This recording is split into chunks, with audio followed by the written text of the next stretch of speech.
Welcome back, everyone, to R2Kast number 89. This is very strange. For those of you seeing this on the recording in March, it's probably going to look normal, but we are also doing this live on Ollie's Instagram. I've already given you an idea of who is today's episode is with. Last week we were with QMS talking about assurance of meat products here in Scotland, and today we've got one of the biggest social media stars in the sector, I think it'd be fair to say, in Ollie Harrison, or Ollie Blog Contracting as he goes by. Ollie, do you want to say hello? Yeah, hello everyone on Instagram. I'm not sure, it says 67. Does it say the same for you, or 65 or something? Yeah, or is it? Yeah. So there's obviously 66 people watching at the same time. Well, this is certainly a first for me, mate. I know you do this quite often. I've done the odd Instagram live, but I've certainly never done both. So currently in front of me is an iPhone filming an Instagram live and the iPad filming the recording for YouTube and Spotify. But Ollie, do you want to give us a bit of background about yourself? What's your sort of background? Are you from a farm originally? Just before we get started with another episode of the R2Kast, I would like to thank our primary sponsors, A-Plan Rural. A-Plan Rural are heavily involved on the social media scene in the ag space with 120,000 followers on Instagram. They use this following to host social media takeovers with farmers throughout the country to showcase their stories. They also post to their rural community blog with further stories about these people in the industry. On top of this, they like to support initiatives that are championing the British agricultural industry, such as myself. So thank you to A-Plan Rural for that. Yeah, so I was born here where I am now, 42 years ago now. All I ever wanted to do was farm. I went to school, left at 16, didn't want to carry on into further education because I just thought it sounded more like school. We had a guy that worked for us and he retired the year before I left school. So my dad was on his own sort of for the last year. So I left, and obviously the last year of school is not a long year because you do your exams and you're kind of done at May, aren't you? So come straight back to the farm. We had some beef cattle then, and we grew potatoes. Wasn't interested in cows. I thought they just used to eat shit and break things. Didn't really like growing potatoes because some years we lost money. They were quite labour intensive. So we sort of got rid of them as well, and got rid of the cows, I think about 15 years ago, and converted the barns that they lived in into office space, because the barns that they lived in were brick barns. They were designed for Shire horses back in the day. They weren't actually designed for beef cattle. And when you're saying you didn't like the idea of potatoes, you didn't like the idea of beef, was it starting to look when you left that maybe this wasn't for you, or were you always wanting to jump in and see sort of what changes you could be made? Well, the thing with the potatoes was the supermarkets basically sell everyone the potatoes now. The local sort of corner shops and greengrocers that used to buy 10, 20 bags a day or whatever, or a week, just were disappearing, and there wasn't many of them left. So you had to get big and start doing it for the crispers, growing for the likes of McCain or Walkers or whatever, or get out really. And we didn't have the best land type for potatoes either. Ours is predominantly heavy. We do have some light stuff now, but back then we didn't have the good enough soils really as well to be competitive. And how big is the farm? We when I left school it was about 180 acres. We now farm, depending on the season, about 1,400 acres that we drill and combine, and then we combine for a neighbour as well, about, depending on the season, about 800 acres as well. So. And what is that you've moved into, away from potatoes, into what specifically? All combinable crops, so wheat, barley, beans, oilseed rape, and obviously some sunflowers as well. And you don't miss beef cattle at all? No. No, even a little bit, no? No. Did you move into the contracting side first, or move into the farming side and then move over contracting a bit as well? So obviously, I like tractors, and you can't justify buying new tractors on 180 acres. So I used to do a bit of contracting, just through people I'd met through Young Farmers really, and things, and then more people, going further. And then I started getting some pretty specialist kits, so like forestry mulchers when no one else had one, one pass seeding, drilling, spading machines when no one else had them. I was always looking for like the next thing rather than doing what everyone else was doing. Try and find something that no one was, and then you could sort of probably make a little bit more money. Used to do quite a lot for the local authority, hedge cutting, grass cutting, tree work, forestry, sort of mulch clearing. Like, so years ago they had this thing called the Mersey Forest where they planted thousands of trees, and I think the local council got £150 every time they planted a tree. But what they did was they spent £150 planting a tree, not £50 plant the tree and £100 to maintain it for the next 10 years. So they ended up with all these overcrowded sort of like public open spaces with trees that were full of litter and fly tipping. And we went in and kind of thinned them all out. And we used to do it with chippers and chainsaws. I thought, this is hard work. So I bought a forestry mulcher that would do the job of like 10 men really in it. 10 men in the day and doing an hour. So got quite a lot of work by saving them money really. And then I was obviously making good money because we were just using the right machine for the job. And then as sort of time went on, you could kind of see like the recession coming and the council's not having as much money. You'd go and look at jobs and you'd price them, and then you go back a few weeks later and they decided they only wanted a small bit doing and stuff. And then at the same time, I was buying machinery and tractors and looking for more land all the time. So it just got to the point where we had enough land to sort of be sustainable without having to do the contracting with the local authorities. Combining have always been something that I've done a little bit of contracting in, because it's always justified a bigger machine to be able to use in the wet northwest of England. But it's not, I wouldn't call myself much of a contractor now. It's just, that was the name I had years ago. Agri Contract was the YouTube channel, and I've kind of kept it. Yeah, well, I guess that was sort of the thing I asked you probably off camera about that. Would you say you sort of miss the contracting side, or is it better being on your own bit with, yes, a bit here and there? Or did you quite like the sort of mix of the two? No, I didn't really like it. It's just a means to an end. Yes, you could make good money if you were in the right place at the right time with the right stuff. But agricultural contracting is hard because everyone wants you on the same day. Working for a local authority is a lot easier because there's more money. Well, I'm not going to say it's easier because there's more money to be made, but there is slightly more money to be made outside of ag, like amenity contracting. But there's a lot more hoops to jump through and a lot of messing around. I mean, at one point, I just basically drove around to pick up pricing jobs and running jobs rather than actually doing work myself. And I used to always do all the invoicing myself then, because I enjoyed that bit, because it felt like I'd achieved something rather than just driven around all day and not actually got my hands dirty or whatever. But no, I don't really miss contracting at all. I mean, I do, the most contracting I do now is obviously cutting 800 odd acres for Bill next door, but our land is all interlinked and we work really well together. And when he approached me and said, would I do it for him? I was like, well, we need to get the logistics right. The combine's capable of doing it, but we need some decent trailers and we need to have a conjoined effort. So we went and bought some big trailers. And then to the second year, we kind of cut his corn. He helped us cart our grain and we helped him cart his grain, and we just run the harvest as one harvest. And that's how it's gone now for the last, I don't know, 4 or 5 years maybe. And there's always that sort of crossover between yourselves. Is it just you on the farm at home, or is there others involved? No, so my dad still comes outside and gets in the way a little bit, and we have a biomass boiler, so that's his thing. He looks after that, so we have to dedicate pretty much a telehandler full time to my dad to drive that for when he needs to. Otherwise, there's arguments. And then we've got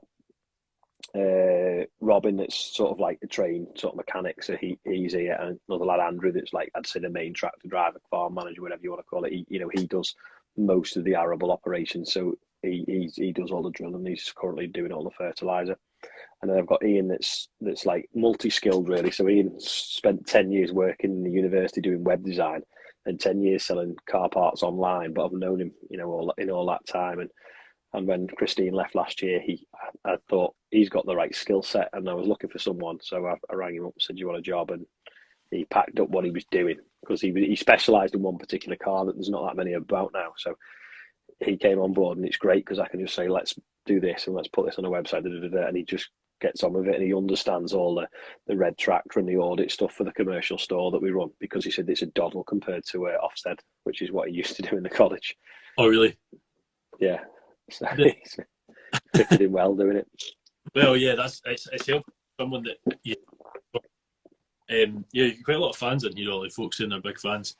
Also got someone trying to sell tractors as well, so if you're needing a tractor. I can only see people, it just keeps saying people have joined. I can't see many questions. I say lots, in fairness, just more than I'm used to seeing coming through alive. Because in fairness, that might be, I could probably speak in a live for 5 minutes. Is it like TikTok where people click like, the more people see it, or is it not like that?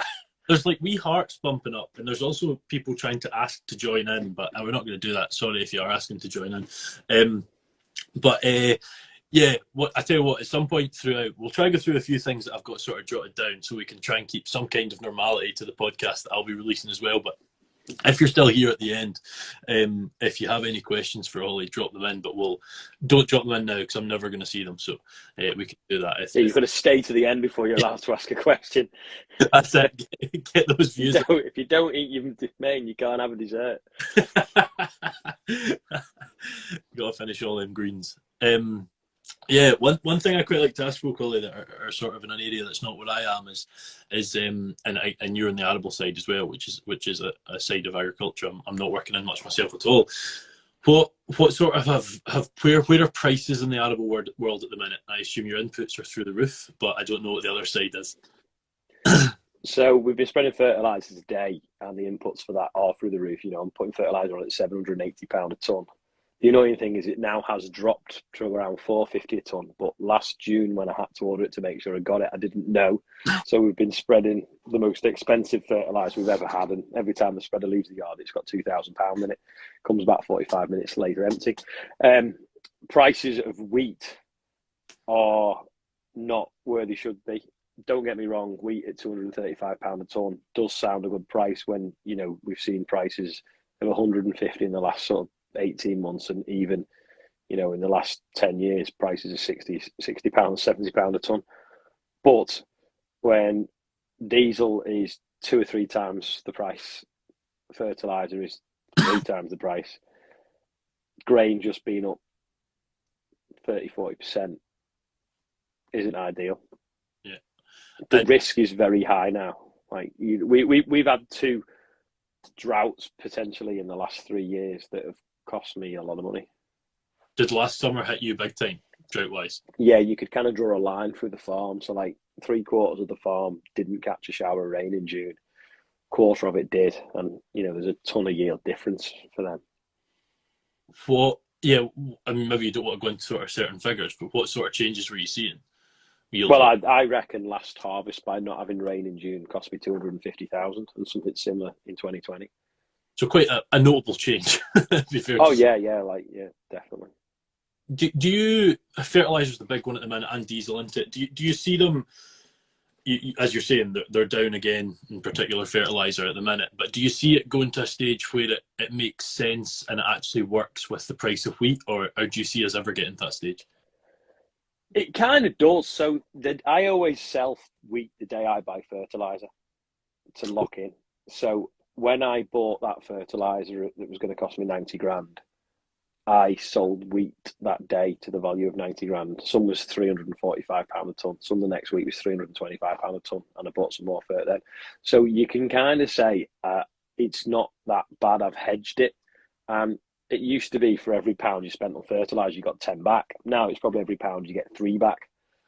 But it's straight out of our sort of potential profit margin. And the annoying thing is you might spend £1,000 a hectare growing wheat to then find that you're not going to get 4 tons of the hectare.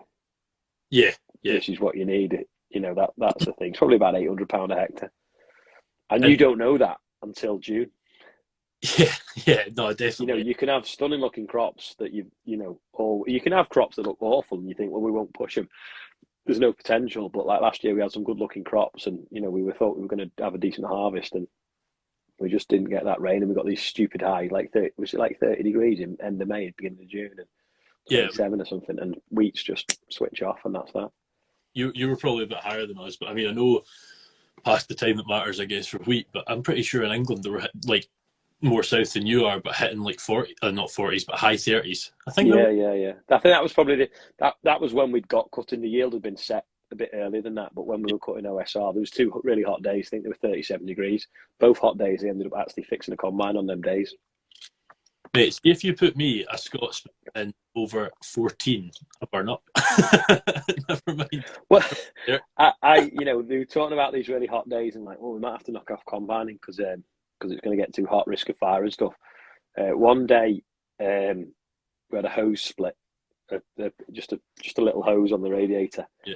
And that put us out on the heat of the day. So we were fixing a hot engine in the hot weather. And then another day, ITV were there actually filming.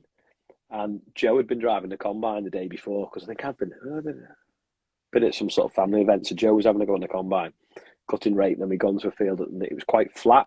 So we were filming with ITV about how hot the day was and what we were up to. And the combine kept blocking up. So they wanted to film to get to the next place to film. So I jumped on the combine and said to Joey, I'll just push it on a bit because they're desperate to get going, because he was kind of going around the headland. And I pushed it on too hard and snapped the shaft on the header.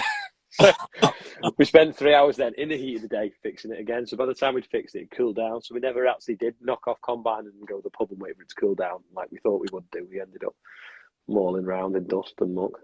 The one day a nice cold pint would have been well, I say the one day, it's often quite a good solution, but it would be definitely been a good solution that day. Yeah. I have seen a couple of folks saying, I don't know if you are seeing the comments, Ollie, but I've seen a couple of folks saying that they would 40, that was Cambridge based. Oh, right. Yeah. I think you might see the comments from the people that follow you, and I'm just seeing the comments from the people that follow me, maybe. Almost certain that's not the case, because there's no chance there's this many people following me. Oh, right. Almost. Might be because you're watching. I can only see 2 at once. But if you've got it on the iPad, you might see more, maybe. Keeping an eye on it, just when folk are throwing some questions in. I think it would be fair to say, if you are watching this podcast as someone that often watches the R2Kast, like normal, not like on the Instagram live at the minute. Charlotte's saying she follows me, but I saw that one. one of the best. If you are listening to this, it's probably going to be a shorter podcast than normal, because it's a bit quicker paced just with it being on Instagram. But if you are lucky enough to be here, it's been quite fun. We could slow down a little bit. I'll put it on 0.65 speed when I'm editing it. You've just had a drink for 10 minutes. We'll put it through that way. I was going to say something. Yes, we've all heard of Countryfile. But you've, along with others, from what I understand, created a new version. Can you tell us a bit about the real Countryfile? Like, what is that, and why is it a thing? So everyone slags off Countryfile, BBC Countryfile, says it doesn't represent farming and da-da-da-da-da. And I've actually been on it 2 or 3 times in the last 12 months, funnily enough, and met so they basically have researchers that go out and research a job. So they'll ring somebody up and say, we're going to do a story on this. What's your take on it? Well, the problem is if they get hold of the wrong person first, that steers the programme, the script. Yeah. Now, I'm lucky in the fact that they've got hold of me, said that they want to do a story on this, this and the other. I've said, what about this? Or what about this angle? Have you thought about this? And managed to get them to understand what I'm saying. And then they've come and filmed on my farm. And it's always gone out and looked pretty good. And it's all been quite represented well. But going back in history, people always, especially farmers, don't really like Countryfile. They think it's not representative. So I come up with the idea of having a YouTube channel called The Real Countryfile, where we went and actually interviewed real farmers on their farms and talked about real issues at the time and put it out as it was. So I obviously couldn't do it on my own. So I went to the NFU and I said, look, I've had this idea. Why don't we do this, this and this? I've got the name, The Real Countryfile. Will you help me with it?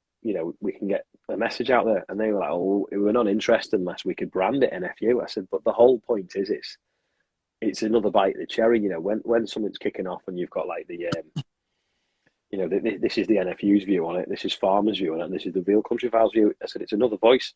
They weren't interested. So it just sat there. And then Stephen Lowe, he's a radio DJ from Lancashire, and he used to do what he called Countryfile on the radio. So I've been on his radio program a few times. Mentioned to him about the idea. Said, "What do you think?" He's like, "Oh yeah, I'd be up for doing that." So me and him were up for it, but we couldn't find anyone else. And then I sponsored an event I went to talk at a farmers discussion group in Cheshire, and the sponsor for the event was Angela, who you will now see on The Real Countryfile. And we got talking, and she has a magazine called The Farm Mart, and it's mostly adverts of what's going on in the area, not really very much editorial. Not editorial. What would you call it when you write stuff up?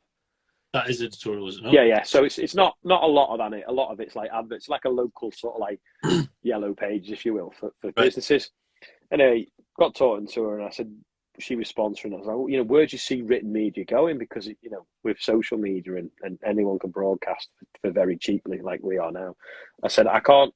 Where's it going to go? And she's like, is it not declining? She went, I hope not. I only bought the business 4 years ago, or whatever. So I told her my idea about the Real Country File. I said, the only thing is, I said, we haven't got the time and we've got the ideas, but we just can't get it off the ground. But if you're interested in helping and want to be involved, let me know. Anyway, she rang me the next day and said, yeah, I am. I said, all right, well, we better have a meeting. So it took us a couple of weeks to get round to all meeting together. So me, Steve and Angela, and we come up with a plan. And the original plan was every fortnight we'd put something out about half an hour long.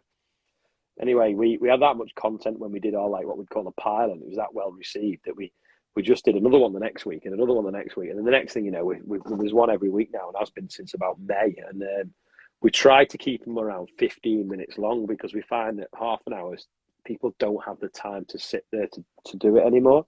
Whereas a 15-minute one, they can steal 15 minutes anywhere. So that's what we're doing. So yeah, it seems to be going well. We just want more farmers to send us stuff in and or invite us or whatever. But we've all got jobs. So Yeah. it's difficult trying to do it around it. We've been getting a little bit of sponsorship, which has helped, because it's helping pay people's mileage that have been driving all over the place, doing the content as well. So, and it might get to the point where we could pay someone to edit it, perhaps. I don't know. Yeah, it's always that big stage getting to that, isn't it? Because you go from sort of putting probably more time into editing than actually the content, and then if you've got someone to focus on that, it's probably going to hit production quality much higher. When we first started, there was everyone was sending me this footage, and it was quite raw, and I was having to edit it all, and I hated it, because, like, if I edit a video, it's my video. I know what I've said. I don't even watch what it said. I just trim the ends and make the clips fit. And when I'm editing someone else's, I've got to watch it all the way through. And then you do it, you think that's too long. Then you've got to think which bit's going to take out. So I quickly got to the point within about 4 or 5 weeks, it was like, look, if everyone's going to send me something, edit it yourself first. So I just have to join it together.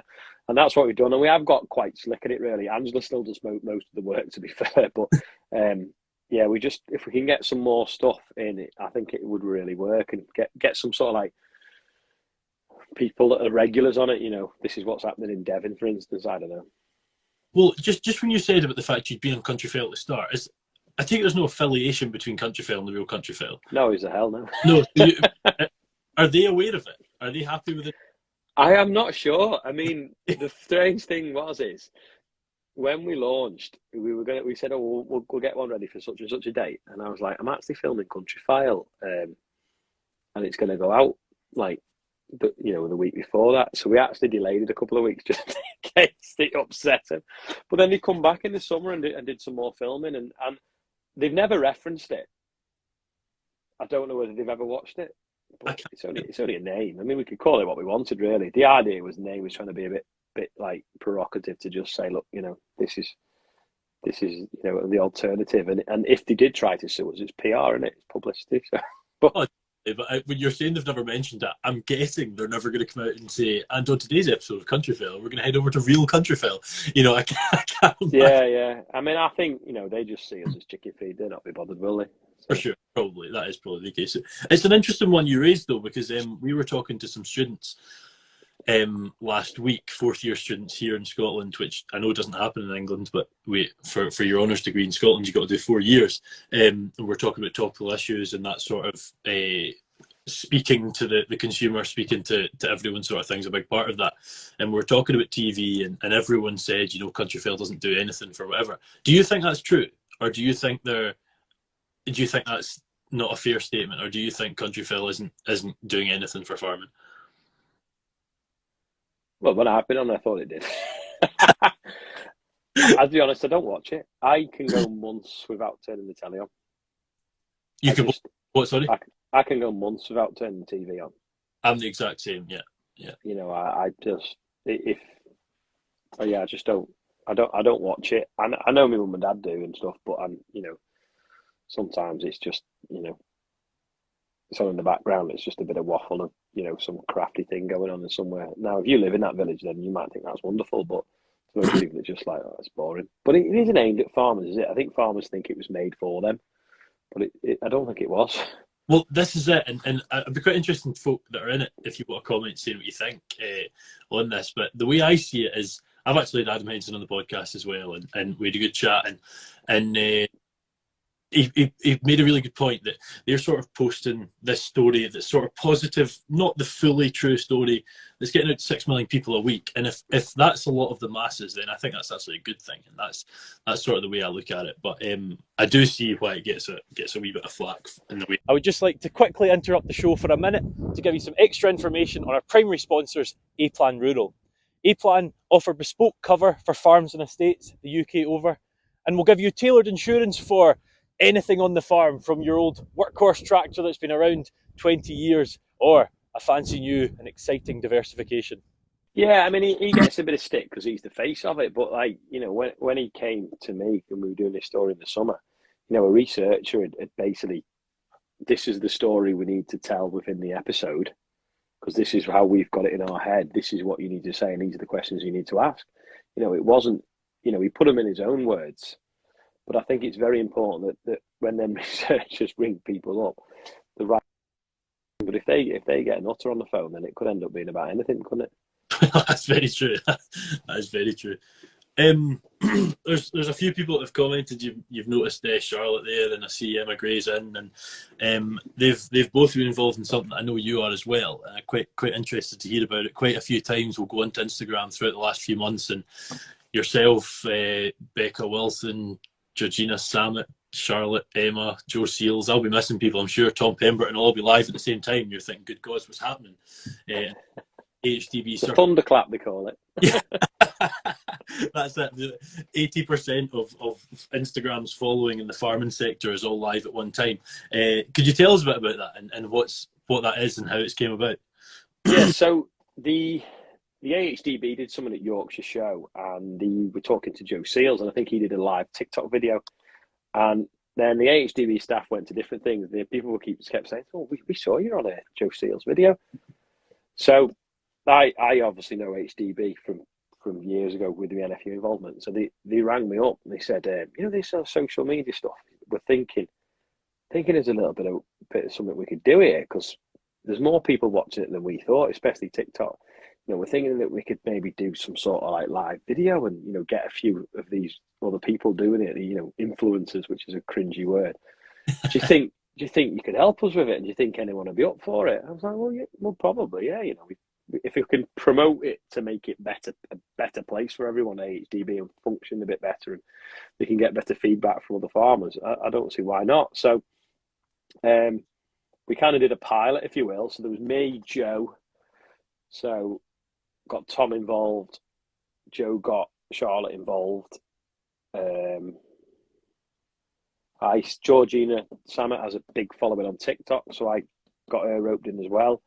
I think that was it for the first one. There's a guy from Beanstalk Global, it's called. So he does a bit of like filming and I don't know what the word is, video editing, I suppose, for AHDB stuff. And he's quite big on LinkedIn, which again is, you know, another social media platform, or Tinder for professionals, as some people call it. So we did this kind of like live stream, and the numbers were massive because obviously we've got big accounts, and suddenly, you know, like now, I mean, I think there's only 55 people watching. I don't know what they said, but we've lost them here since we went to AHDB. But we had up to about 80 before. But if you imagine if everyone's got like 80 or 100, 150, whatever, then you add all that together, it's, you know, there's a lot of people seeing what we're talking about. So the first one was not really a disaster, but we thought we could all go live at the same time on our phones. But like we found before, when we tried to go live on Zoom, that's on the computer above my phone, and when we tried to go live on here, we get feedback issues and all that. So it was a little bit shaky, the first one, but the figures were massive. So the next one, we did a little bit more of an in-depth, and we had a guy from AHDB there that explained a bit more what AHDB did. We perhaps didn't know what he did until he got there, which was a shame because we could have had more questions to throw at him. And then so we did one live at AHDB's offices. And when we realised everyone had travelled an extra hour that they needed to, rather than do one where I live, we decided to do the next one where I live in the holiday let. So everyone come and we did it from there. And then we decided then that, in other words, because we're all giving up our time, we're better off doing it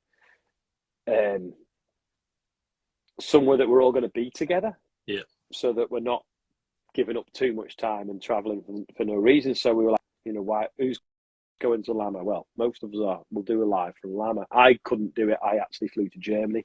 The idea was we'd do it the night before Lama, so it'd be like a preview for Lama. So we'd be like, we're all here at Lama show. This is what's here. We're with HDBB. This is what they do. Blah blah blah blah.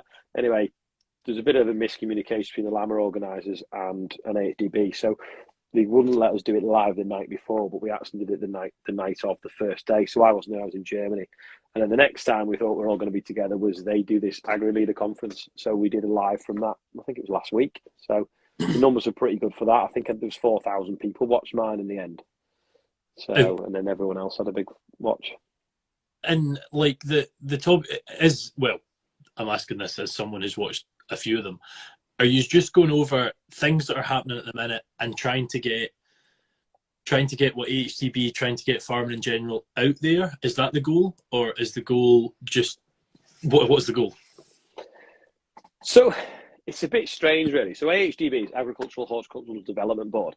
So their job is to promote agriculture, UK agriculture, and improve it, make it better, whether that's through research, development, knowledge exchange, trial work, things like that. Also promote British products or promote agricultural products to the wider audience. So some of them are aimed at like telling farmers what they do. I suppose you could call it justifying the job, or telling them where to find the resource. But also as well, some of our followers won't be farmers. And if we're talking about the challenges on farms and current issues, it's always nice to educate the public at the same time.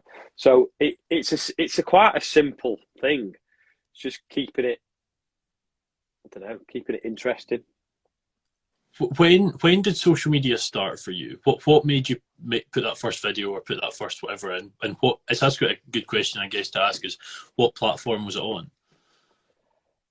I mean, when Facebook got invented, everyone joined it to see what the schoolmates were up to that you're not seeing for years. So I obviously had that to just use it like everyone else. Started doing quite a bit of stuff with the NFU and a lot of the lobbying work for when we were trying to get glyphosate re-registered. So we had a bit of a meeting, a few of us, and got together and decided that we needed to be owning the social media on it because everything on there was negative. So actually had a talk off an expert from Europe, a guy, Max Power, does he call him? Mike Powers? I can't remember what his name was.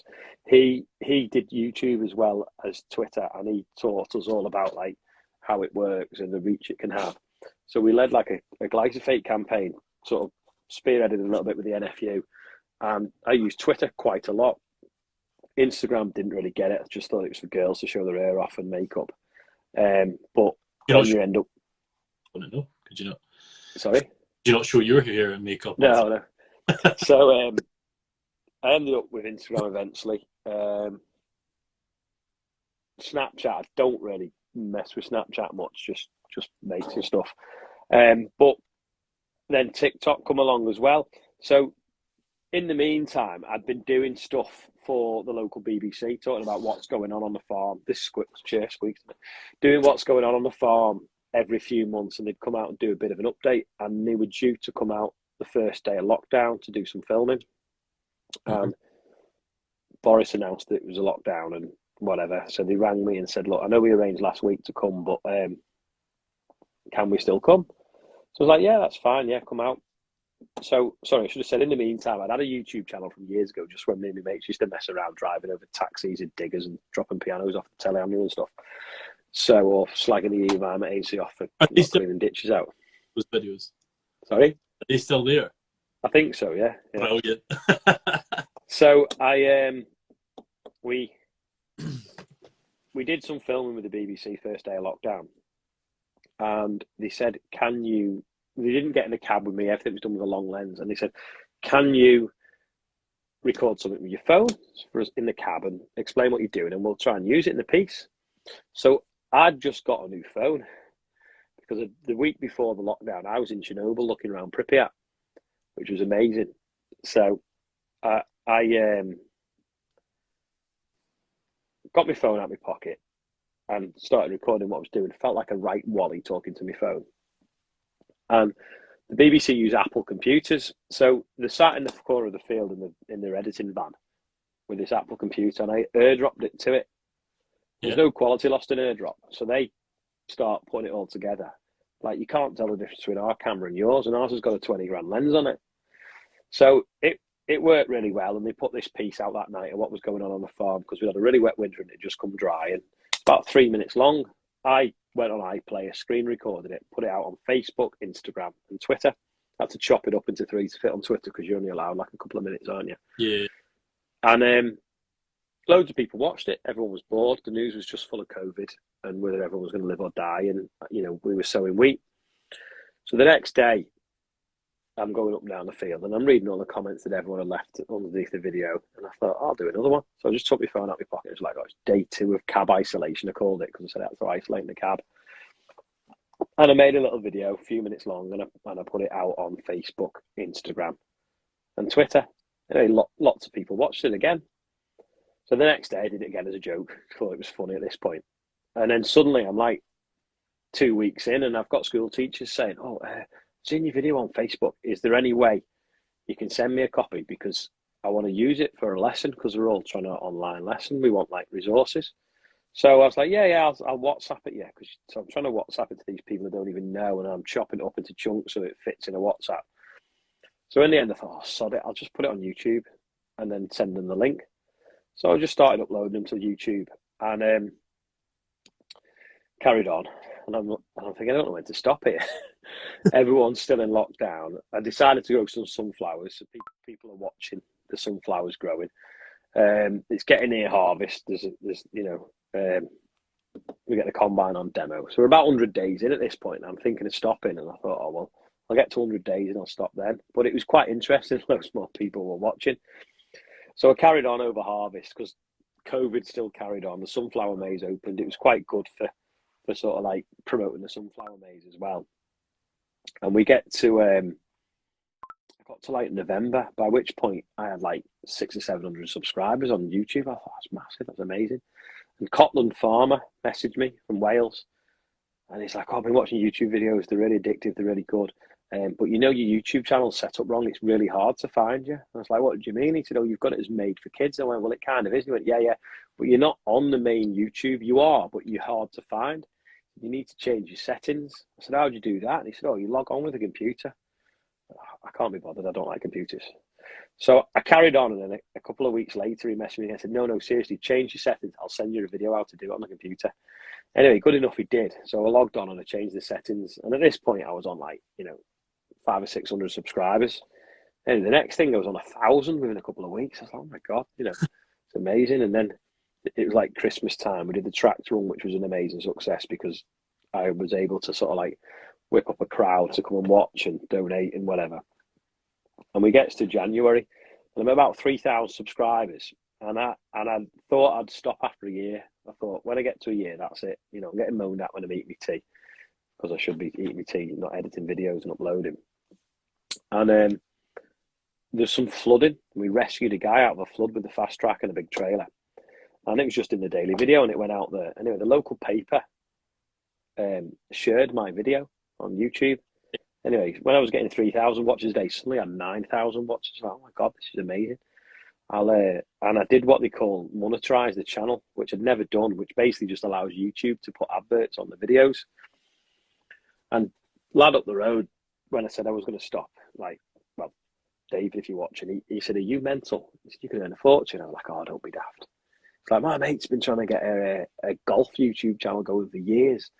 And you've done it without trying, and you're going to give it up. You're mental. Anyway, I monetized this video this day, and I woke up the next day and I earned £1.49. I was like, oh my God, free money. I've been like 8-10 months making videos and never earned a penny, and then suddenly I'd earned £1.49. And it's the best £1.49 I've ever earned.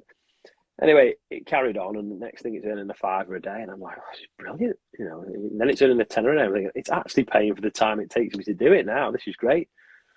And then, I'm up to 4,000 or 5,000 subscribers. Anyway, I'm getting near the year, and I said I was going to stop, and everyone was like, no, and there's a bit of an uproar, and it started making money. So I said, if people are going to carry on watching, I'll carry on. Anyway, I did, and I'm getting in past the year then, and I start doing the maths, thinking, if this carries on at this rate, I'll be able to buy a new sprayer, and YouTube can pay for it. So this is near the end of March. So Johan from the Farmers Weekly rung me up and said, our office thinks this is an April Fool, you buying a sprayer with YouTube. But he said, my son wants to be a YouTuber and he reckons that you can. He thinks you'll make enough money to do it. And I went, well, yeah, to be honest, if it carries on at the growth it's got now, by June I'll be able to pay the HP on a new sprayer after me trading. So I ordered a sprayer. Unfortunately, unknown to me, March is quite a good pay rate for YouTube because the advertisers are dumping the budgets to get rid of it for the new financial year. So from April, the income halved. I was like, oh, I ordered a sprayer. Anyway, the sprayer ended up 2 months late. So by the time the sprayer arrived, the income was matching the HP.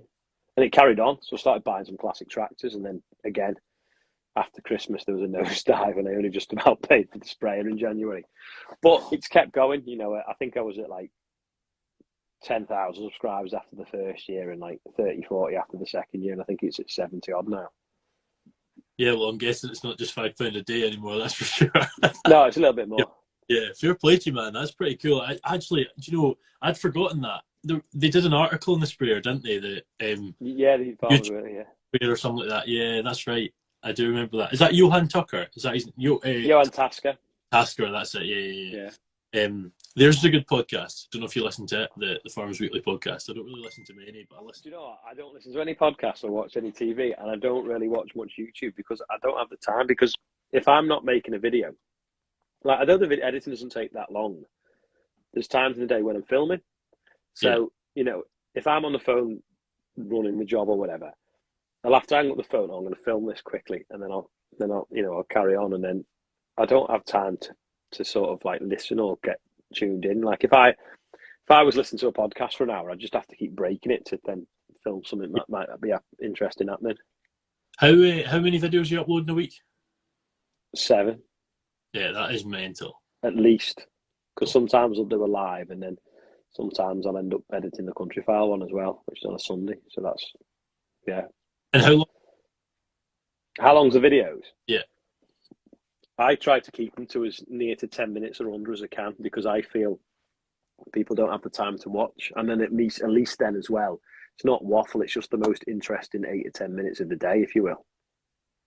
Well, the what is it? 8 to 11.5 is the most monetizable YouTube video duration. Is it? Yeah, I think so. I mean, they often do end up long. I mean, sometimes they're 14, 50 minutes because if there's something gone wrong that day or something been really interesting that day, then you know, if you've got to explain it all, then or you'll think you've filmed everything enough for the day, and then something random will happen that wasn't.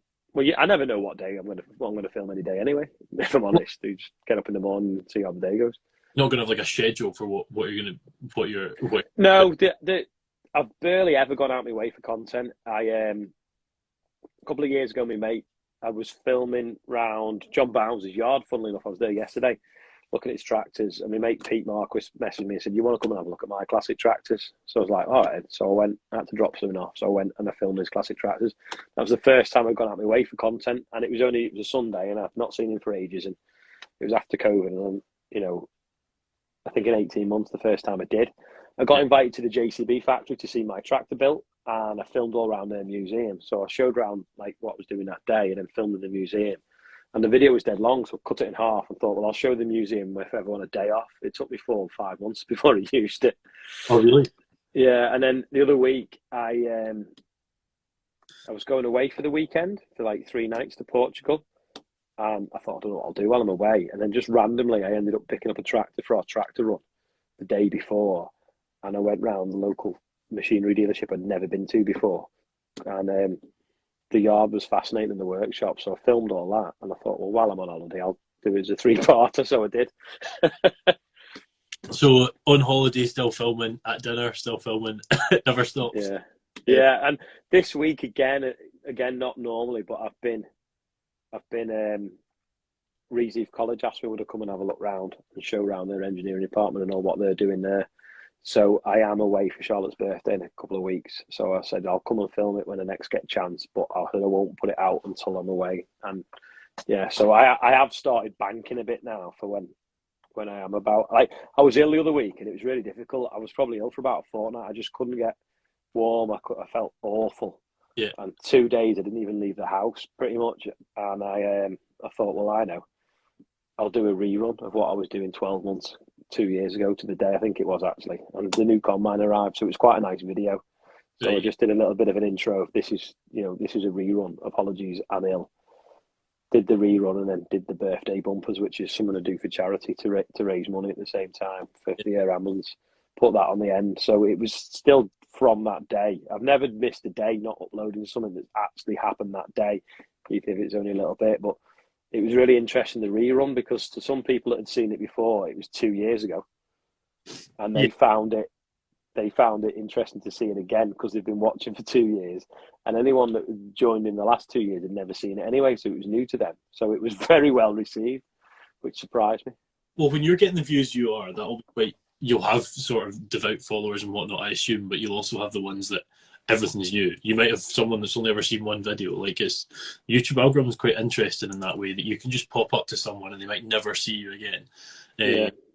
But just what you're sort of talking about, I tell you what, just quickly, if anyone does have any questions for Ollie, this is so much easier. Normally I have to write down loads of things like this to try and get questions for the people, but that's not happened today because you guys are all here. But if you do have any questions, there's a wee thing. I don't know how it works. I see 2 people have already done it where you can actually put a question in, because if you're putting a comment in, I'm just not going to see it because it's flying too quick. But if you have any questions, fire one in there. One that Charlotte had, I think it was Charlotte, had said, what's the sort of biggest pitfall of sharing to social media? And I was actually going to sort of twin it into a question. Do you feel you have to post every day? I do now, because if I post late, I get quite a lot of messages like, where's the video today? The kids won't go to bed. It's a serious income stream to me now. So by not posting will cost me, which is sad because it's kind of turned into a job. But I do still enjoy doing it when I'm not ill. But when I was ill, I did find it a real struggle. Just quickly going back to what we were just talking about. When I went to YouTube, they invited me to their offices in London, which is the Google offices. And they looked at all my analytics with me and they said, you've got a really loyal following. The people that watch your videos, like the YouTube average of video retention is 30%, I think they said. And mine was 59.9, which is like double what's normal. And they said, that's really unusual to have that. He said, you've got such a loyal fan base. 60's massive. I mean, you watch any large scale YouTubers, I'm talking in the millions, nothing to do with farming, they'll often be showing their repeat sort of watchers is 29 to 36%. So common. No, and this is so like a video. What for like, sorry, not repeat. Continuing is what I meant. Yeah, apologies. Yeah. 60s. Yeah, they said it's phenomenal. Like the idea, you see, they'd invite you in, and they were kind of like, look, if you make money, we make money. How can you improve? And normally they'd go, right, okay, well, everyone seems to like it when you do videos about this, or everyone seems to like the videos when you do it like this. But mine is just what I'm doing every day. So there's no, I can't say, well, I'm only ever going to make videos about Fendt tractors. I'm only going to, there's nothing other than making sure I had a nice thumbnail that they could tell me to improve on. Whereas, like, some people will be like, oh, well, look, when you do videos about 4-wheel drive cars, more people watch them than when you do it about hatchbacks. So you need to do more videos about 4-wheel drive cars. This kind of thing, that's normally what they do. Or when you make, if you've got a cookery channel, people seem to like it when you make cakes, not when you make, breakfast cereal, and that's what they do. But for me, because there was no peaks and troughs for them to pick out, really. Yeah. And I think that makes sense. If it's sort of like consistent what you're posting, and is it because, do you think that's down to people just sort of like the way about you is not strictly the sort of content you're making? Do you think that's what it could be, or? Yeah, this is the bit that I couldn't really get my head around at first. Yeah. I thought people were just there to see tractors, but in actual fact, they seem to be there just to listen to me. So like, there's a few videos where you've not really seen a tractor; it's just me rambling on about something. One thing is for certain, they do like a good rant. Like, if you're having a go at cyclists or Sainsbury's or something like that. I mean, that was so funny. Like, people say, "Oh, do you get any like hate and stuff?" And I'll be honest, I don't really at all. Right. I deliberately wound up the cyclists because by telling them that when they're out, it's leisure time and they should move out the way for tractors because we're working. And they were getting so wild like vegans, it was dead funny. And views shoot up then. Yeah, and then I bumped into a guy who took over on the building site up the road. He's like, I recognise you, YouTube. I was like, yeah, anyway, I'm a cyclist. He actually said, no, I agree with what you said. Because what I was saying was, when a tractor gets stuck behind a bike, the cyclist, the cars behind think the tractor's going slow, and they don't know what you're stuck behind the bike. So they'll fly past you and then cut in with a car coming the other way, and often there's a bike there, and the bike nearly gets wiped out. So I was saying, look, cyclists, if a tractor comes up behind you, we're too wide and too slow to pass you. But the cars behind us aren't, and they're going to take risks. So why don't you pull over or slow down and let us through? Because generally we're working and you're not. You're doing it for leisure, but it's for your own safety. Well, 99% of them got it, but 1% went wild and were offended by the fact that they have to pull over for a tractor. So it was dead funny. It's quite often the case, isn't it? The sort of smaller percent are the ones that I don't want to say ruin it for cause the biggest amount of drama. Fair to say. I've got one question here from someone that's saying they are an aspiring ag YouTuber, so they're asking for some tips, which I must say they're kind of ruining the end of my podcast, because I ask this at the end of every podcast. But we'll throw it in. We'll make a little change today because we're doing a slightly different format. HS Agri 6, I think was the guy's name, is asking, what would your tips be for new folk getting into YouTubing? I hope you've kicked your feet up and got comfy and enjoying another fantastic episode of the R2Kast with another really interesting guest. I would just like to quickly take another second to plug the sponsors of the show today, the Scottish Farmer, and I would strongly advise you to go out and pick one up this week and see even more of the fantastic people that are in our industry. If you're doing it for the money, you'll fail.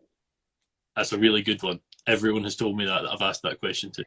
Because I just, the drive for me to do it was just personal, to see if I could, and I enjoyed it, and the money's a bonus. If you set out to make money out of YouTube, you will get bored before you make any money. You will get fed up. You've got to want to do it. I think the other thing is as well that helps me is being dyslexic. I have a visionary mind. I see things that other people perhaps wouldn't see, and I explain things probably more than most would, and that helps the audience get it. Ah, okay. That's interesting. And yeah. Tom Pemberton's dyslexic as well. Is he? And there's someone else that is. Forgotten. I know 3 farming YouTubers and they're all dyslexic. Yeah, so they go more in depth. That makes a lot of sense, eh? Makes a lot of sense. Someone's asked, what was the name? I should probably do names. IGLT Fig, I don't even think that's the name. How do shorts fit into monetization? Because this has been a big issue on YouTube. Folk are saying, you're creating content on TikTok, shorts, reels, whatever. Are you making? Yeah, so YouTube got all excited last August or September to say, from February we're going to start paying you for shorts, and it's sod all. It's like TikTok. It's nothing. The problem that happened is YouTube lost so much ground to TikTok. Everyone was watching TikTok and not YouTube. They had to do something, so they started shorts. And a YouTube subscriber used to be quite hard to earn. You do long form videos, 10, 15, 20 minutes. People would watch it, think that was interesting. If they watched a few, they'd subscribe. What's now happened is you can subscribe on a TikTok, think, oh, that was funny, I'll follow him. And then, so like, I've had a short that's got me 14,500 subscribers from a tractor driving through a puddle. Now, them 14.5 subscribers subscribe to watch tractors going through puddles, not to see me filling the grain wagon or filling the fertilizer spreader and spraying. So it's basically, I would say, a short subscriber is only worth 40 short subscribers are only worth 1 old school YouTube subscriber. I think, a really good example is, I don't know if you know Cammy Wilson, I'm sure you're aware of him, the sheep game. Yeah. Quite a good mate of mine, and we've got quite a group chat with a few of us, and one of the things that sort of came up was Cammy was growing quickly. I think he was about 70k, and he put a 40-second short out of him just shearing a sheep, and it jumped up to like 200,000 like that, and he doesn't want them subs, like you're saying, like he's like, well, they don't mean anything, they mean absolutely nothing, they're not really anything that can really monetize. You can't do much with it. So it's quite a good question, that, in fairness. Yeah, I used to like the fact that if I had 10,000 subscribers, 10,000 people watching videos, if We had 20,000 subscribers, 20,000 people watched the videos within 48 hours. But now it's started to drift. I mean, you've got historic subscribers that dip in and out the longer the channel goes, obviously. But the shorts make it look like you can have this huge subscriber base, but you know the views don't really match. It nearly looks like you've got bot subscribers. Yes, yeah, I think it probably does look that way, and yeah, and I don't know if that means anything to the masses. I don't think they care, but maybe. Yeah, I mean, the weird thing, if you ever go on Social Blade, what's weird is, like, the other week I looked, and out of all the big YouTube channels I can think of, I was the most watched in the last month. I was like, oh, that's amazing, but it's because of the short. Right. Okay. Yeah. But and it also thinks your income's there as well. It thinks a short income. It thinks a short view's worth a long view. So it says I'm making 300k a year out of YouTube. I mean, if only. Yeah. What was the other question? There's another one. Yep. McGugan Mark has said, "Is the Xerion?" I always say this word wrong. Xerion your best machinery purchase? No, I've said it wrong. You know what I'm talking about. Yeah. The Xerion. Yeah. I mean, the money spent from YouTube on machinery has got to be the Bateman, because I drive it for 10 months of the year, and it's made it. The Bateman being bigger and newer has given me the time to carry on doing YouTube. Okay. Because it's more efficient. The Xerion will be good when we get it tractable and stuff, and it is an absolute animal. But like, when you think it was a fifth the cost of the Bateman. Okay. Yeah. It's cheap power. But yeah, no, I think the Bateman was the best purchase from YouTube, like I say, because it gives me the time. The bigger tank on it probably saves me an hour and a half a day. Oh, really? Sure. Yeah. So Luke has said, what made you go into the sunflower idea with the maize and that sort of thing? Because we've got someone in here that I believe has done it from following on you. I think Crawford was in here at some point. What made you go down that route? So in 2017, I got the opportunity to go to Ukraine and visit some farmers out there, helping Syngenta with a project. So the war had just broken out in the Crimea, and their currency had devalued 300%. So that meant when you're selling them seed, ferts and sprays and fertilizer, if you will, if you're Syngenta and you've got a £5 billion business into it there or whatever, or 5 million or something, and you don't want to lose it. So what they wanted some farmers to go out there, and this is where it's quite clever. They wanted farmers to explain how they sell the grain in Europe or the UK. So it's quite normal for me to sell my grain on the futures market. So I was selling grain yesterday for delivery May next year that I've not even grown, things like that. So what they wanted to do was they wanted to go to farmers and say, look, here's all your agricultural inputs.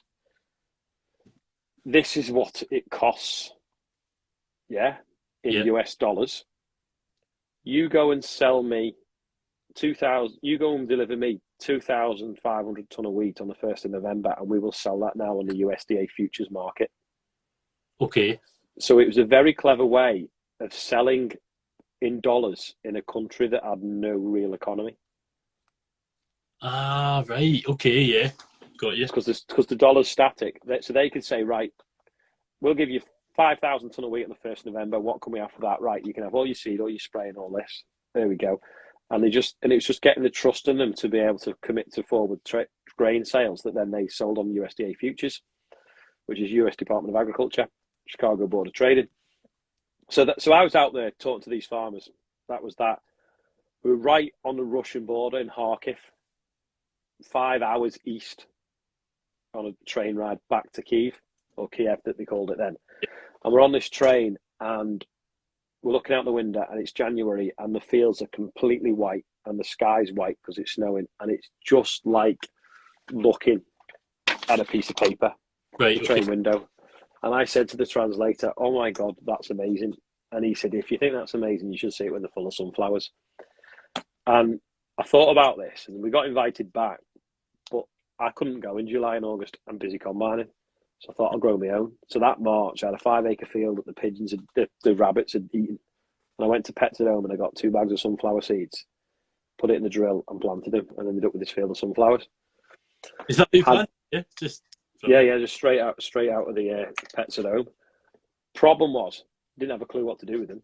So come end of September, the flowering looked amazing. I went in taking some pictures, and I just put it on Facebook.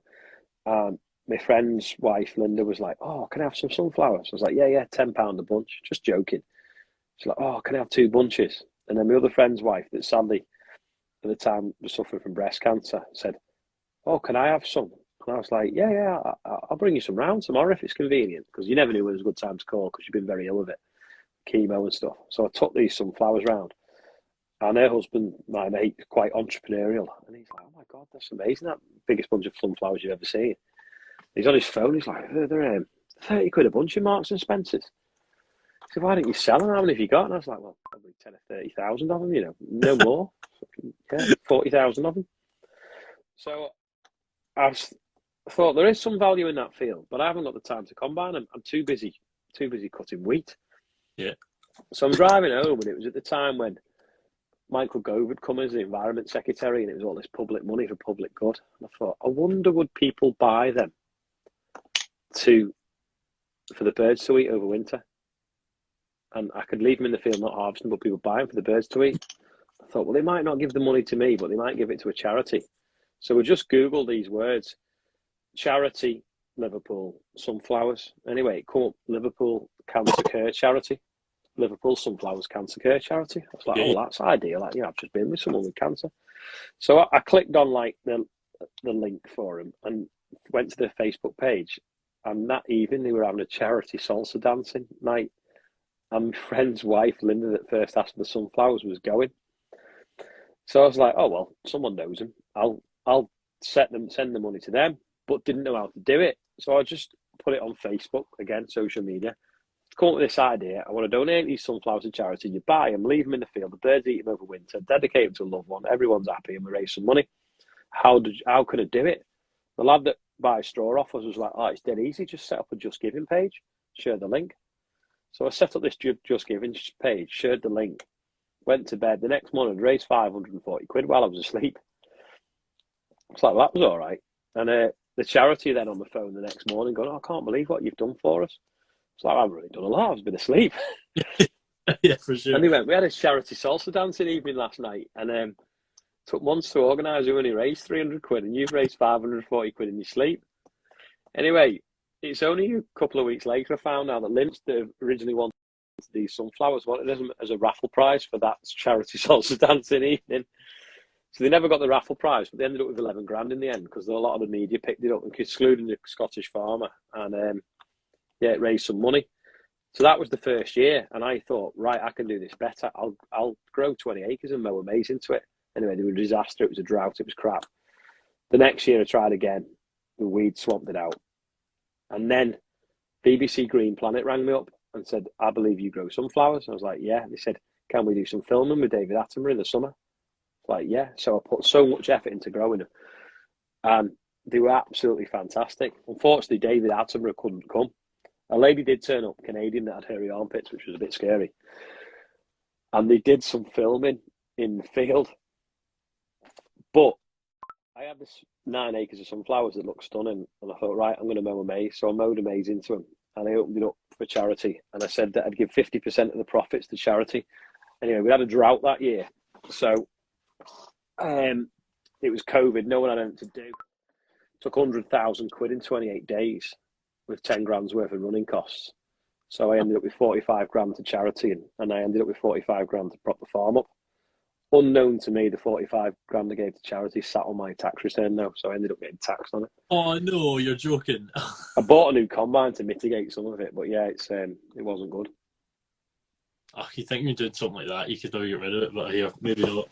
Well, it's seen as income tax, innit? They don't care. You could get all your wages and give them away tomorrow, but the tax man still wants a cut of it. God, I don't think I knew that, in fairness. Yeah. I learned the hard way. Well, I appreciate this, so I don't have to learn that way. I'm actually quite conscious, Ollie, that because we hadn't planned on doing this on my phone, we started with 21%, and I've just got the 5% little warning there. Plan to do this on the iPad. For those of you listening that have joined maybe in the last, basically since the live started, about a minute after that, I film a podcast with folk throughout food and farming, and release them every week. And I normally just do it on Zoom, which is actually just sat right next to the phone. And I've just realised we've muted it, so the recording will be muted, and I don't actually think it'll work anyway. Anyway, it doesn't matter. Ollie said, oh, we should try doing it live. So, yeah, this is where this came from. This is why you're seeing a weirded Scottish bearded man on your screen, if you follow Ollie. But someone did sort of steal... yeah, exactly. How can we do this? There we are. Is that working? Yeah, so I will try and sort of draw it to a close, Ollie, because I don't want it to cut itself off. Someone had asked about tips, sort of getting into it, and the two questions I ask at the end of every podcast is, one, tips for coming into whatever you're doing. So you've answered that, but the other one I ask, and someone has asked this question as well, I can't remember who it was. Yeah, that IGLTFIG asked this question as well. Well, they've asked it slightly different, but where do you see yourself in 5 years is a question I like to ask everyone. So what do you think your answer to that would be? Hopefully I'll just be still here doing the same thing. Oh, yeah. I mean, yeah, I just enjoy doing what I'm doing, so I don't really want to be doing anything different. I mean, the nice thing is the world's opened back up again. I've been to some interesting places through the YouTubey stuff, I suppose. So, like, I was in Germany the week, and I'd obviously bought a new combine as well. So I messaged the class and said, "What's the chances of looking around the factory and doing some filming?" And they were like, "Yeah, we'll make it happen." And I was the first person, I believe, to ever be allowed to film in the factory other than class themselves, and did a video of around their factory and things like that, which was pretty amazing, which you wouldn't do without YouTube. So it would be nice to be able to do more stuff like that, you know, get to see crazy things. Well, I wish I was doing it when I went around Chernobyl, because that was fascinating, but I don't think that'll ever be allowed again.